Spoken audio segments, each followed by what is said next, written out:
This man at the grocery store accused me of stealing his copyrighted walking pattern and said I was case number 47 of intellectual property theft. Then I found out what happened to the woman who was case number 46 and why she never came back to shop on Sunday mornings. I was at the supermarket on a Sunday morning, mindlessly bopping to the store's Muzak version of Sweet Caroline. 5 minutes in, I'm in the cereal aisle when this guy, mid-50s, khakis pulled up to his ribcage, polo shirt tucked in so tight I could see his spleen, marches up to me. Let's call him Rhythm Cop. "Excuse me," he says, pointing at my feet like they'd just committed treason. "You're using my pattern." I look around, confused. "Sorry, what?" "My shopping rhythm. You stole it." I check my feet. They're just standing there, existing. "My rhythm?" He nods, dead serious. "I was walking at exactly 3 steps per second with a counterclockwise store navigation pattern. You've been copying me since aisle 3. "Sir, I'm just shopping?" He turns red. "No, you're theft shopping, with my proprietary movement sequence." Now I'm genuinely baffled. I haven't even noticed how I've been walking. My brain operates on autopilot in grocery stores. It's basically sleepwalking with a cart. "I think you might be mistaking me for someone else who walks." Wrong answer. Rhythm Cop pulls out his phone and shows me a fitness app. "See, I've been tracking my steps. 3 per second, 14% left lean on turns, 67-degree cart angle. You've been mimicking me exactly. How could you possibly know how I'm walking? I've been following you, taking notes." He produces a small notebook covered in timestamps and stick figure drawings. An employee walks by, teenage kid. His name tag says Marcus. Rhythm Cop flags him down like he's reporting a kidnapping. "This man is stealing my intellectual property," he announces. Marcus looks at me, then at Rhythm Cop, then at the notebook full of creepy surveillance sketches. "Sir, you're what now?" "My walking pattern. I've perfected it over 15 years of shopping here. It's the optimal route for maximum efficiency and minimal human interaction." Marcus turns to me. "Did you steal his walking?" "I literally just walked into the store like a normal person." "Exactly like me!" Rhythm Cop shouts. "That's theft." Marcus, who clearly doesn't get paid enough for this, sighs. "Sir, people can walk however they want. Not when it's my copyrighted technique." He shows us a crumpled paper. It's a homemade certificate written in crayon that says, "Official copyright, Gerald's Shop Walk." "Sir," I say, "you can't copyright walking." He doubles down. "I've been developing this technique since 2009. I have spreadsheets." Spreadsheets. That's when Rhythm Cop escalates. "I'm calling my lawyer," his lawyer, over walking patterns. Marcus panics. "Sir, please don't," but Rhythm Cop is already dialing. I hear him say, "Bradley, it's happening again. Someone stole the shop walk trademark." "Again?" A woman walks by with her kids. She whispers, "That's Gerald. He tried to citizens arrest me last month for cart placement infractions." 20 minutes later, the store manager arrives with a police officer. Officer Madge already looks exhausted. "Someone reported intellectual property theft?" he asks, clearly hoping this is a prank.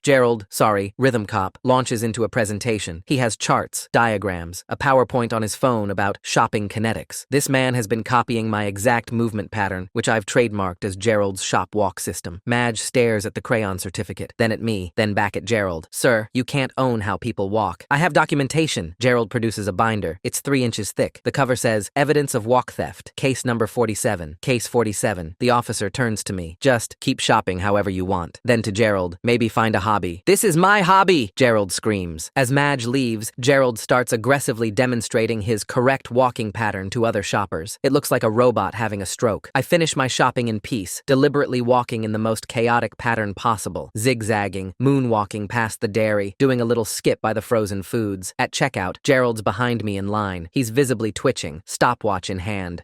7 steps per second, he mutters. Absolute anarchy, no discipline, no form. And I was ready myself, was ready to jump ship and run, but I couldn't, because first, I had to ruin his life. I walked out of that store with my mind racing. Gerald's face, twisted with rage over something as ridiculous as walking patterns, kept replaying in my head. The way he'd clutched that crayon certificate like it was a sacred document. The binder labeled case number 47. This wasn't just some random encounter with an eccentric person. This was systematic. In the parking lot, I spotted Gerald's van parked 3 spaces from mine. The back doors were slightly open, and through the gap, I could see stacks of notebooks arranged in meticulous rows. He was loading more into a milk crate when one slipped from his grasp and fell onto the asphalt. The cover, written in the same careful handwriting as his surveillance notes, read, "Martha, resolved." My blood ran cold. Gerald snatched up the notebook and shoved it back into the crate, but not before I caught a glimpse of a photo paperclipped to the inside cover. A woman, maybe early 30s, standing in what looked like the same supermarket we'd just left. I pretended to fumble with my keys as Gerald approached my car. He positioned himself between me and my driver's door, arms crossed over his chest. Up close, I could see the veins in his neck pulsing. "You think this is over?" His voice had dropped to a whisper, but somehow that made it worse. "You deliberately mocked my system in there. The zigzagging, the moonwalking. You turned my life's work into a joke." I tried to step around him, but he matched my movement. "Gerald, I need to leave. Not until you you sign this. He produced a crumpled paper from his pocket. At the top, in the same crayon as his copyright certificate, it read, "Cease and desist, shop walk violations." His hand trembled as he held it out, not from fear, from rage. That's when I noticed the missing person flyer taped to a nearby light pole. Martha Chen, last seen 6 months ago, at this supermarket. The photo matched the one in Gerald's notebook. "I'm not signing anything," I said, louder than necessary. A woman loading groceries 2 cars over glanced our way. Gerald's trembling intensified. "You will sign it, or I'll document every single step you take, every store you enter, every pattern you steal." The woman had stopped loading her groceries entirely now, phone in hand. "Is there a problem here?" A new voice. Dimitri, according to his security badge. Store security, built like someone who'd seen enough parking lot confrontations to know when one was about to escalate. Gerald's whole demeanor shifted. The trembling stopped, his face smoothed into something almost pleasant. "No problem at all. Just discussing shopping techniques with a fellow enthusiast." Dimitri looked at me. I shook my head slightly. "Sir, I'm going to need you to step away from this customer's vehicle." Gerald backed up exactly 3 steps. I counted them. He probably did too. "Dimitri," Gerald said, and something passed between them. A look I couldn't quite read. "You know how seriously I take my system. 15 years of development, 15 years of perfection, and now everyone thinks they can just take it. That's nice, Gerald. Move along." Gerald's pleasant mask slipped for just a second. "Like Martha took it?" Dimitri went rigid. "She moved away," Dimitri said quickly. "Too quickly. 6 months ago. Remember? You told me she moved away suddenly." "Did I?" Gerald smiled, but it didn't reach his eyes. "Sometimes I forget the details. So many cases. So many thieves." He walked back to his van, loaded the last crate, and drove away. But not before making eye contact with me one last time through his side mirror. Dimitri waited until the van disappeared around the corner before speaking. "You should shop somewhere else for a while. What happened to Martha Chen?" His face closed off. "Like I said, she moved away. Suddenly." He paused, then added quietly, right after Gerald's notebook started getting specific. "I drove home in a daze. The moment I got inside, I opened my laptop and searched for Martha Chen. Her Facebook page popped up immediately. Smiling woman, same as the photo on the flyer. Her last post was from 6 months ago. A mundane update about trying a new recipe. The comments below it started normal, then grew increasingly concerned. "Martha, are you okay? Has anyone heard from her? Martha, please call me." Her Instagram told the same story. Active posts, then nothing. The last photo showed her at what looked like a farmer's market, holding up a bunch of carrots. The caption read, "Sunday morning shopping. Same time, same place, same weird guy watching me." My phone buzzed. Unknown number. I almost didn't answer, but something made me swipe accept. "You're home." Gerald's voice, not a question. My throat went dry. "How did you get this number?" "Same way I document walking patterns. Observation, documentation, analysis." A pause. "I have video of your shopping trip today. Every step, every violation. Would you like to see?" "Gerald, this needs to stop. Meet me tomorrow, noon, the coffee shop on 5th Street. We'll discuss terms." "Terms for what?" "Your surrender." The line went dead. I set the phone down with shaking hands. Through my living room window, I could see the street outside. No sign of Gerald's van. But that didn't mean anything. He'd been following me in the store for who knows how long before making his move. My elderly neighbor, Mrs. Patterson, was watering her plants on the porch next door. I stepped outside. "Everything all right, dear?" she asked. "You look pale." "Mrs. Patterson, have you noticed any strange vehicles around here lately? Maybe a van?" She set down her watering can. "Now that you mention it, there was a van parked across the street a few nights ago. Gerald actually has a crayon copyright certificate for walking that he carries around like it's official paperwork, and Marcus, the teenage employee, has to deal with this nonsense for minimum wage while pretending it's a real complaint about intellectual property theft. Around 3 a.m., I only noticed because Whiskers was fussing, and I got up to check on him. The van just sat there for about an hour, then drove off." "What color was it?" "White. One of those cargo vans." "Why?" I forced a smile. "Probably nothing." "Thanks." But it wasn't nothing. Gerald knew where I lived. He'd been watching my house, documenting my patterns even here. That night, I barely slept. Every car that passed made me jump. Every shadow could be Gerald with his notebook, sketching my sleep patterns or whatever madness he'd moved on to. The next morning, I called my sister Amy. She worked as a nurse at the local hospital and had a good head for dealing with difficult people. "You need to file a police report," she said immediately after I explained. "And say what? A man is mad that I walk like him? He's stalking you. He called you at home. He's been watching your house. The police already think he's harmless." Officer Madge basically laughed it off. Amy sighed. "Then document everything. Keep records. And whatever you do, don't meet him alone." But I had to meet him. I needed to know what happened to Martha Chen. The coffee shop on 5th Street was busy enough that I felt safe. I chose a table near the window in full view of the street. Gerald arrived exactly at noon, carrying a briefcase that looked like it had survived several decades. He sat down without ordering anything and opened the briefcase. Inside were more notebooks, a tablet, and what looked like printed screenshots. "I've been reasonable," he began, pulling out a laminated chart. "I've tried to educate people about proper shopping techniques, but your mockery yesterday was the final straw." "Gerald, I wasn't mocking anything. I was just trying to leave." He slid a paper across the table. "This is a settlement offer. You agree to shop at different times than me, use a different store, and publicly apologize for theft of intellectual property. In return, I don't pursue legal action." The barista behind the counter kept glancing our way. I caught her eye and she mouthed, "You okay?" I nodded slightly, then looked back at Gerald. "How did you know my name?" "I never told you my name." His eye twitched. "Research. Like you researched Martha Chen?" The coffee shop seemed to get quieter. Gerald's hands stilled on his papers. "Martha was a thief, like you. She copied my patterns for months. I tried to educate her, but she was resistant. Where is she now?" "How should I know? She moved away, probably stealing someone else's techniques in another state." He leaned forward, and I could smell something sour on his breath. "But we're not here to talk about past cases. We're here to talk about you. I'm not signing anything." His face flushed. "Then you'll face the consequences. I have 17 years of development in my system. 17 years of perfection. Do you think you're the first to try to steal it? You're case number 47. The other 46 all learned their lesson eventually. Like Martha learned hers?" Gerald stood abruptly, papers scattering. Several customers turned to stare. "Martha got what she deserved," he hissed. "She thought she could shop however she wanted, thought the rules didn't apply to her, but I showed her. I handled that situation permanently." The barista had her phone out now, clearly ready to call for help. Gerald seemed to realize he'd said too much. He gathered his papers hastily, shoving them back into the briefcase. "You have 24 hours to reconsider," he said. "After that, I escalate to phase 2. He left, but not before taking several photos of me with his phone. The barista came over immediately. "That guy's been banned from here twice already. He keeps coming back with different people, always with those weird papers. Should I call the police?" "What happened to the other people he brought here?" She shrugged. "They usually just leave looking freaked out. Except," she paused, "there was this woman about 6 months ago. Martha something. She seemed really scared. Haven't seen her since." My hands were shaking as I drove to Amy's apartment. She took one look at my face and pulled me inside. "He basically admitted he did something to her," I said. "This Martha Chen. She's been missing for 6 months, and he said he handled the situation permanently." Amy paced her small living room. "We need to find out more about Martha. Did she have family? Friends? Someone must be looking for her. There's a missing person flyer at the supermarket. That's all I know. I might be able to help." Amy grabbed her laptop. "If she ever came to the hospital, there might be records. Not that I can share them, but..." She typed rapidly. "Oh my God. What?" "Martha Chen. She came to the ER 3 times in the 2 months before she disappeared. Each time for minor injuries. A sprained ankle, a twisted knee, bruised ribs from a fall. Walking injuries?" Amy nodded grimly. "She told the attending nurse she was just clumsy. But the pattern." Gerald was escalating. "We need to find her friends, family, anyone who knew her." I pulled out my phone and went back to Martha's Facebook page. Most of the concerned comments were from people with generic profiles, but one stood out. Sarah Martinez. Her profile showed she worked at a local bookstore, and her photos included several with Martha. "I know that bookstore," Amy said. "It's downtown. We should go talk to her." "What if Gerald's watching? Then we document that too. He can't watch both of us all the time." But as we left Amy's apartment, I noticed a white van parked across the street. It pulled out into traffic 3 cars behind us. Gerald wasn't just watching, he was following. The bookstore was quiet when we arrived. Sarah Martinez stood behind the counter, and her face went pale when I showed her Martha's photo on my phone. "You know her," I said. It wasn't a question. Sarah glanced around the empty store, then nodded. "We were friends, best friends, until she disappeared. We need to know what happened. There's this man, Gerald, the walking guy." Sarah's voice was flat. "She told me about him. He was obsessed with her shopping patterns, said she was stealing his technique. Did she take it seriously?" "Not at first. She thought it was funny. This weird guy with his notebooks and his charts. But then," Sarah pulled out her own phone, scrolling through messages. "Look at this. The last text she sent me." I read it, my blood running cold. "That weird guy from the store is escalating. He knows where I live. I'm scared, Sarah. If something happens to me, tell the police about Gerald." "Did you tell the police?" Sarah's eyes filled with tears. "I tried, but all I had was a first name and a story about walking patterns. They said without evidence of a crime, there was nothing they could do. And then days passed, and Martha never came home, and by then, the trail was cold." "We have evidence now," Amy said. "He's doing the same thing to my sister, following her, threatening her." Sarah grabbed my arm. "Don't let him escalate." Martha waited too long. She kept thinking he was just a harmless weirdo, but the last time I saw her, she was terrified, said she was going to confront him, get him to leave her alone once and for all. When was that? The day before she disappeared. She was going to meet him at the supermarket, their usual Sunday morning. She said she had a plan to make him stop, but Martha never got to execute her plan. Whatever happened that Sunday morning 6 months ago, she never came home. As we left the bookstore, I spotted the white van again, parked at a meter down the street. This time, I walked straight toward it. Amy grabbed my arm, but I shook her off. The van pulled away before I could reach it, but not before I saw Gerald's face in the driver's seat. He wasn't even trying to hide anymore. That night, I went through Martha's social media again, looking for any clue I'd missed. Her second-to-last Facebook post caught my eye. "To the creepy guy who keeps following me at the store, I see you. I've documented everything. Back off." The comments below were supportive, but naive. "Block him. Report him to store management. Get a restraining order." But Martha had tried to handle it herself, and now she was gone. My phone rang. "Amy, I found something," she said without preamble. I couldn't stop thinking about those ER visits, so I did some digging. The last time Martha came in, she wasn't alone. The intake form lists an emergency contact. Someone drove her there. "Who?" "Gerald Patterson. He's listed as a friend who witnessed her fall." My stomach dropped. "He took her to the hospital? It gets worse. The nurse's notes mentioned that Martha seemed anxious, kept looking at Gerald, but insisted she was fine. She declined to file any kind of report. Gerald had been there, controlling the narrative, making sure Martha didn't tell anyone what really happened. We need to go to the police with this, Amy said. But I knew it wouldn't be enough. A name on a form, a worried friend, a missing woman who'd had some accidents. Without something concrete, we had nothing. That's when I remembered the notebook. Martha, resolved. Whatever was in that notebook might be the evidence we needed, and I knew exactly where Gerald kept them. The next morning brought an itemized bill slipped under my door. Gerald had documented my entire week. Gym visits at 6:47 a.m., coffee runs at 8:23 a.m., even my jogging route with timestamps and stride measurements. Photos taken from inside the gym showed me on the treadmill. My hands shook as I read the invoice demanding payment for unauthorized use of proprietary movement patterns. I recognized this escalation pattern from a documentary I'd watched about stalking cases. The obsessive documentation, the gradual boundary violations, the twisted logic that made victims responsible for their own harassment. Gerald was following a predictable but dangerous trajectory. The way he's documenting every single moment of her life down to her stride measurements is absolutely bone-chilling. Amy arrived within minutes of my panicked call. She studied the photos, noting angles that suggested Gerald had either hidden cameras or spent hours inside the gym watching me. We decided to visit Dimitri at the store, hoping his earlier discomfort might mean he knew more than he'd admitted. The security office smelled like stale coffee and fear. Dimitri's hands trembled as he closed the door behind us. He checked the hallway twice before speaking in a rushed whisper. 6 months ago, Gerald had asked him to help move a car, said the owner was too hammered to drive. Dimitri had driven Martha's sedan to a lot across town, while Gerald followed in his van. Only later did Dimitri realize Martha never picked up her car. When he asked, Gerald said she'd decided to leave town permanently. The worst part came next. Dimitri still had Martha's car keys. Gerald had told him to destroy them, but something made Dimitri hide them instead. He pulled them from a drawer, house keys still attached, a small gym membership tag dangling from the ring, evidence that Martha hadn't left voluntarily. My mother called while we were processing this revelation. She gushed about her wonderful new friend from the senior center who'd offered to take her shopping. My blood froze when she said his name. Gerald. He'd been charming, helpful, especially interested when she mentioned her daughter who shopped at the same store. I tried warning her, but she dismissed my concerns. Gerald seemed so nice, so particular about doing things properly. That afternoon, I sat in my car recording Gerald at the store entrance. My phone captured him muttering to himself, something about teaching another person proper respect for patterns. His notebook never left his hand as he tracked each customer entering and leaving. The police arrived at my apartment that evening. Gerald had filed a harassment complaint, claiming I'd been following him and disrupting his shopping routine. The officer seemed uninterested in my counter evidence, suggested I simply shop elsewhere to avoid conflict. The system that should have protected victims was being weaponized by the perpetrator. Marcus found me in the diner the next morning, sliding into the booth with visible anxiety. He rolled up his sleeve to show a bruise on his forearm. Gerald had grabbed him after learning Marcus had spoken to me, accused him of betraying the system. The teenager was scared but angry enough to help. He confirmed Gerald paid several employees to report on specific shoppers, particularly women who shopped alone on Sunday mornings. Late that night, I searched Gerald's trash. Among coffee grounds and food waste, I found torn notebook pages. Most were too damaged to read, but one partially burned page showed clear writing. Phase 3, complete, M.C. Compliance achieved. Martha's initials. Phase 3 of what? Public records revealed Gerald's divorce 5 years ago. I tracked down his ex-wife Laura through her workplace, a dental office across town. She agreed to meet, but only in public, only during daylight. Her warning came immediately. Gerald had made her life hell with his rules, his patterns, his obsessive need for control. She'd escaped, but it had taken years and most of her savings. She urged me to get away before it was too late. I maintained my normal routine despite everything, documenting Gerald's behavior while he documented mine. Amy noticed my strange calmness, but I'd realized something important. Gerald thrived on causing fear and disruption. My refusal to change my patterns enraged him more than any confrontation could. His walking patent was set to expire next month, according to the date on his homemade certificate. This explained his increasing urgency, his desperate need to establish ownership before losing his imaginary claim. The approaching deadline made him sloppy, more likely to make mistakes. Sarah called with shaking voice. Martha's journal had been in her apartment all along, hidden because Sarah couldn't bear to read it. Now she trusted me enough to share it. The pages detailed months of escalation, Gerald appearing everywhere Martha went, leaving notes on her car, calling her workplace. The final entry mentioned planning to get a restraining order. She never got the chance. Gerald's behavior grew more erratic as his patent expiration approached. He staked out my house openly now, van parked across the street for hours. Neighbors started noticing, commenting on the strange man who sat there taking notes. The community awareness both helped and heightened the danger. A public meltdown meltdown at the pharmacy exposed Gerald's true nature to dozens of witnesses. He screamed at an elderly woman about walking violations,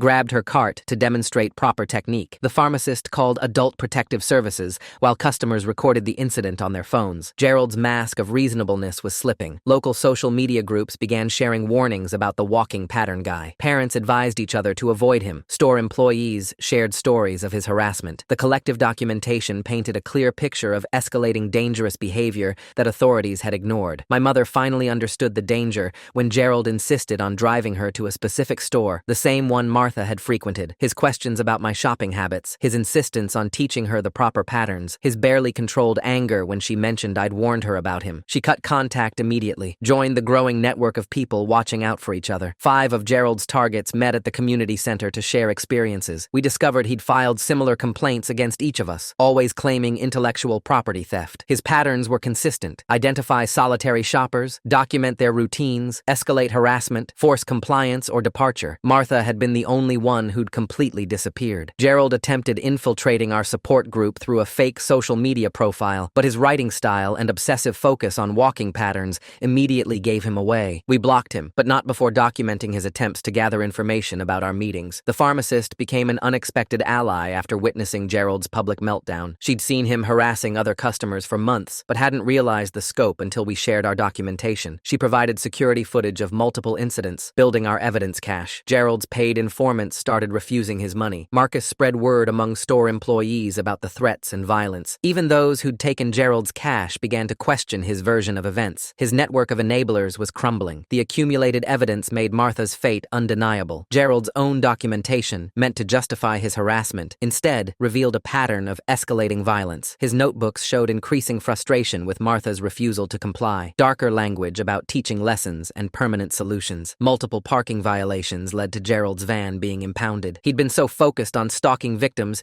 that he'd ignored meters, blocked driveways, parked in handicapped spaces. Neighbors celebrated the temporary reprieve, though we knew he'd find other ways to continue his surveillance. Gerald approached my mother at the senior center one last time, trying to recruit her for testimony against pattern thieves. She stood firm, loudly telling him to stay away from her family. Other seniors joined her, forming a protective circle. Gerald retreated, but his expression promised this wasn't over. His job at a local accounting firm ended when employers learned about his stalking behavior. Co-workers expressed relief, sharing stories of his attempts to control their walking patterns in the office. His obsession had infected every aspect of his life, ultimately costing him his livelihood. Support group members pledged to watch out for each other, sharing schedules to ensure no one shopped alone. We created a communication system, checking in regularly, documenting any Gerald sightings. The community he'd terrorized was becoming stronger through connection. Local news picked up the story after multiple complaints about the shopping pattern stalker. Gerald's face appeared on evening broadcasts, reporters interviewing victims who felt safe speaking out collectively. He'd wanted recognition for his system. Instead, he became a cautionary tale about harassment. I presented timelines showing Gerald's escalation patterns to anyone who would listen. The progression from documentation to harassment to violence was undeniable when laid out chronologically. Even skeptics couldn't dismiss the clear pattern of predatory behavior. The breakthrough came through his ex-wife's tip about a storage unit Gerald had maintained since their divorce. She'd remembered him spending hours there, returning home with stacks of notebooks. If he'd kept records of all his victims, evidence might be waiting in that metal box. The storage unit facility sat on the edge of town, rows of orange doors stretching into the darkness. Laura had given me the unit number and her old access code, warning that Gerald might have changed it. But when I punched in the numbers, the gate rolled open with a mechanical groan. Unit 47. Of course it would be number 47. The padlock hung loose, as if Gerald had visited recently. Inside, fluorescent lights flickered to life, revealing walls lined with metal shelving. Hundreds of notebooks, each labeled with a name and status. Some marked resolved, others in progress, a few labeled abandoned, moved. I found Martha's section easily. 3 notebooks chronicling 6 months of surveillance. The final pages made my stomach turn. Detailed plans for Phase 4, permanent resolution. Maps of the store's parking lot, renovation schedules, notes about which areas would be repaved when. Gerald's storage unit reads like the world's worst library. Hundreds of notebooks filed under people I've stalked instead of fiction or self-help. Phase 4, being permanent resolution, definitely isn't about customer service improvements at the supermarket. The last entry, dated the day she disappeared, simply read, "Implementation successful. Case closed." My phone buzzed. Amy, warning that Gerald had been seen heading toward the storage facility. I grabbed Martha's notebooks and several others marked resolved, shoving them into my backpack. Through the unit's small window, I spotted headlights turning turning into the lot. The back exit led to an alley behind the facility. I sprinted to my car, parked 2 blocks away as Amy had suggested. Gerald's van passed me going the opposite direction, his face illuminated by streetlights. Expression murderous. Sarah's apartment became our temporary headquarters. She spread Martha's notebooks across her coffee table, while Amy documented everything with her phone. The evidence was overwhelming. Gerald hadn't just stalked Martha, he'd systematically broken her down. Photos showed her looking increasingly haggard. Notes detailed how he'd followed her to work, to friends' houses, to medical appointments. But it was Martha's own notebook that provided the breakthrough. Hidden in the storage unit, she'd been documenting Gerald's harassment too, building her own case. Her final entry mentioned meeting him at the store to demand he stop. She'd planned to record the conversation, had backup waiting in the parking lot, but something had gone wrong. The next morning, Gerald appeared at my mother's house while I was visiting. He pounded on the door, demanding the return of his property. My mother called 911 while I watched through the peephole as Gerald paced the porch, muttering about thieves and violations. When sirens approached, he fled. The police took our evidence this time. Martha's notebooks, combined with Gerald's own documentation of his plans, created an undeniable paper trail. The detective assigned to the case, a woman named Catherine who'd worked missing persons for years, recognized the escalation pattern immediately. That night, my security system alerted me to motion in the backyard. Gerald stood at my back gate, bolt cutters in hand, but he wasn't alone. Dimitri was with him, and they appeared to be arguing. Through the camera's audio, I heard Dimitri pleading with Gerald to stop, saying he couldn't be part of this anymore. Gerald shoved Dimitri aside and cut through the gate's lock. I'd already called 911, but I knew they wouldn't arrive in time. Amy and I barricaded ourselves in the bathroom while Gerald ransacked my house, searching for his notebooks. The sound of breaking glass and overturned furniture filled the air. When police arrived, they found Gerald in my living room, surrounded by torn cushions and scattered papers. He'd brought some of his notebooks with him, apparently planning to plant evidence of my theft. Instead, he'd provided more proof of his obsession. The arrest didn't stop him. From jail, Gerald sent letters to everyone in our support group, demanding we return his intellectual property. He filed complaints with store management, the city council, even the state attorney general. Each rambling document provided more evidence of his deteriorating mental state. Catherine, the detective, discovered something crucial in the store's old security footage. The parking lot cameras had been replaced during the renovation, but the old files were still archived. She found footage from Martha's last morning at the store. It showed her arriving, Gerald confronting her, and then both walking toward the area under construction. Only Gerald returned to his van. The construction company's records showed that section of parking lot was poured with new concrete that same afternoon. Gerald had been seen helping direct traffic around the work area, unusually helpful according to the workers. They'd thought nothing of it at the time. Our support group met with Martha's family to share what we'd learned. Her parents had never believed she'd simply left town. Now they had answers, terrible as they were. Sarah held Martha's mother as she cried, while Martha's father studied the notebooks with grim determination. Gerald's ex-wife Laura came forward with more evidence. During their marriage, he'd forced her to document her daily movements, punishing any deviation from established patterns. She'd kept some of his old notebooks, showing the obsession had started years before his divorce. The walking patent was just his latest fixation. The community rallied in unexpected ways. Store employees who'd taken Gerald's money pooled together to create a fund for Martha's family. The senior center banned him permanently after multiple members reported his attempts to recruit them. Even the coffee shop barista testified about the numerous times she'd seen Gerald intimidating people. During a preliminary hearing, Gerald represented himself. He brought charts and diagrams, trying to explain his system to the judge. His complete disconnect from reality was obvious, as he insisted Martha had violated his patents and deserved consequences. The judge ordered a psychiatric evaluation. Dimitri finally told the complete truth. The night Martha disappeared, Gerald had called him, frantic, said there'd been an accident, that Martha had fallen during their confrontation. By the time Dimitri arrived, Gerald had already moved her. Dimitri helped clean up, terrified of being implicated. He'd lived with the guilt for 6 months. The parking lot excavation began on a gray Tuesday morning. Our support group stood with Martha's family as investigators carefully removed sections of concrete. Gerald watched from his cell via video link, required to be present for the search. His composure finally cracked when they found her. Martha had been carrying a small recorder in her pocket. Though damaged, technicians recovered partial audio. Her voice, calm but firm, telling Gerald she had documented everything. His response, escalating from demands to threats to the sound of a struggle, then silence. The trial moved quickly. Gerald's own notebooks provided exhaustive evidence of premeditation. His testimony, rambling about patent violations and proper walking techniques, only reinforced his guilt. When the verdict came, he showed no emotion, just scribbled notes about filing an appeal based on intellectual property law. Martha's family held a proper memorial service. Hundreds attended, many sharing stories of their own encounters with Gerald. The community that he'd tried to control through fear came together in grief and solidarity. Sarah read from Martha's journal, her words about refusing refusing to be intimidated, taking on new meaning. The store implemented new security measures and training for employees